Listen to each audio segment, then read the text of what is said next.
اللہ تبارک و تعالیٰ کے نام سے شروع جو بڑا مہربان نہایت رحم کرنے والا ہے۔ حضرت حبیب بن زید کا واقعہ بیان کرتے ہیں جسے پڑھ کر آنکھوں میں آنسو جاری ہو گئے۔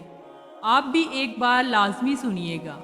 مسلمہ کاذبین نبی کریم صلی اللہ علیہ وآلہ وسلم کو خط لکھا، میرے ساتھ ایک معاہدہ کر لیں، جب تک آپ حیات ظاہر میں ہیں نبی آپ ہیں، جب آپ کا وصال ہو جائے تو میں نبی، یا یہ معاہدہ کر لیں کہ آپ آدھے عرب کے نبی آدھے عرب کا میں نبی۔ معاذ اللہ۔ اس کے خط پر نبی کریم صلی اللہ علیہ وآلہ وسلم نے جواب میں لکھوایا، میں تو اللہ کا رسول ہوں جبکہ تو کذاب ہے، جھوٹا ہے۔ جب نبی پاک صلی اللہ علیہ وآلہ وسلم نے خط میں کذاب لکھوایا تو فرمانے لگے، کون لے جائے گا یہ خط اس کذاب کے دربار میں؟ اب اس کے دربار میں جانا ہے، حالات بڑے خطرناک ہیں، اس کے آگے بھی بندے ہیں پیچھے بھی بندے ہیں جن کا خطرہ بھی ہے۔ ایک صحابی تھے چابڑی فروش، سر پر ٹوکرا رکھ کر مدینے کی گلیوں میں کھجوریں بیچتے تھے۔ 11-12 بچوں کے باپ تھے، جسمانی طور پر بھی کمزور تھے، کھجور کھا رہے تھے۔ فٹافٹ اٹھے اور کہا، حضور کسی اور کی ڈیوٹی نہ لگائیے گا، میں جاؤں گا۔ جب یہ الفاظ جلد بازی میں کہے تو ان کے منہ سے کھجور کے ٹکڑے مجلس میں بیٹھے صحابہ کرام پر گرے۔ ایک صحابی کہنے لگے، اے اللہ کے بندے، پہلے کھجور تو کھا لے، بڑی جلدی ہے تجھے بولنے کی۔ مسکرا کر کہنے لگے، اگر کھاتے کھاتے ڈیوٹی کسی اور کی لگ گئی تو کیا کروں گا؟ حضور نے اپنا نیزہ دیا، گھوڑا دیا اور فرمایا، ذرا ڈٹ کے جانا اس کذاب کے گھر میں۔ وہ صحابی عقیدت سے جھکا اور کہنے لگا، محبوب خدا آپ فکر نہ کریں۔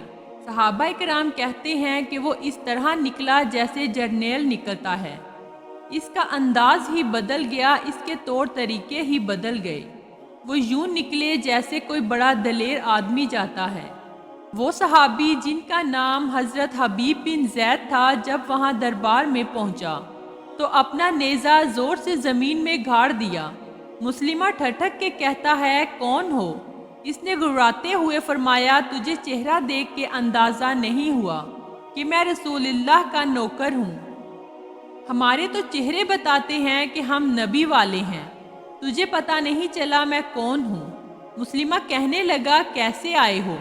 بے نیازی سے فرمایا، تیرے خط کا جواب لے کر آیا ہوں۔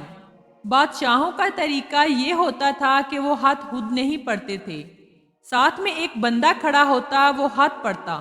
تو مسلمہ نے خط اس کو دیا، پڑھو۔ جب اس نے خط پڑھا تو اس میں یہ بھی لکھا ہوا تھا، تو کذاب ہے۔ یہ جملہ وہاں موجود سب نے سن لیا۔ اکیلے میں ہوتا تو بات اور تھی، وہ آگ بگولا ہو گیا، آنکھیں سرخ ہو گئیں۔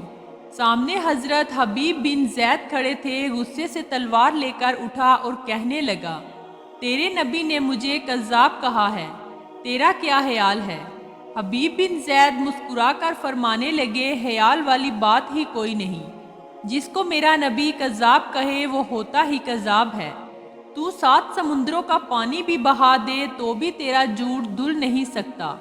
مسلمہ غصے کی شدت سے کانپتے ہوئے کہنے لگا، تو پیچھے پلٹ کر دیکھ، سارے میرے سپاہی تلواریں، نیزے، خنجر اور تیر سب تیرے پیچھے لیے کھڑے ہیں، میرے ماننے والے ہیں۔ حضرت حبیب بن زید فرمانے لگے، میرے 12 بچے ہیں، ان میں سے کچھ ایسے ہیں جو دودھ پیتے ہیں، کچھ ایسے ہیں جنہوں نے ابھی چلنا شروع بھی نہیں کیا۔ میں جب رسول اللہ کا پیغام لے کر نکلا تو میں نے پلٹ کر بچے نہیں دیکھے، تو تیرے پہرے دار کیسے دیکھوں؟ جو جی میں آتا ہے کر، غلام محمد جان دینے سے نہیں ڈرتے۔ مسلمہ نے زور سے تلوار ماری، بازو کٹ کر گر گیا اور کہنے لگا، اب بول، تیرا کیا خیال ہے؟ فرمانے لگے، تو بڑا بے وقوف ہے، ہمیں آزماتا ہے، ہمیں تو بدر سے لے کر ہو تک سب آزما چکے ہیں، تو ابھی بھی خیال پوچھتا ہے؟ میرا خیال وہی ہے جو میرے نبی نے فرمایا۔ مسلمہ نے پھر تلوار ماری، دوسرا ہاتھ کٹ گیا، کہنے لگا، میں تجھے قتل کر دوں گا، باز آ جا۔ فرمانے لگے تو بڑا نادان ہے، ان کو ڈراتا ہے جو فجر کی نماز پڑھ کر پہلی دعا ہی شہادت کی مانگتے ہیں۔ جو کرنا ہے کر لے۔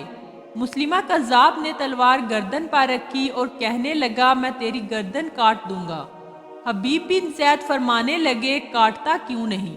روایت کرنے والا فرماتا ہے مسلمہ کے ہاتھ کانپ گئے، تلوار چلائی، گردن کٹ گئی۔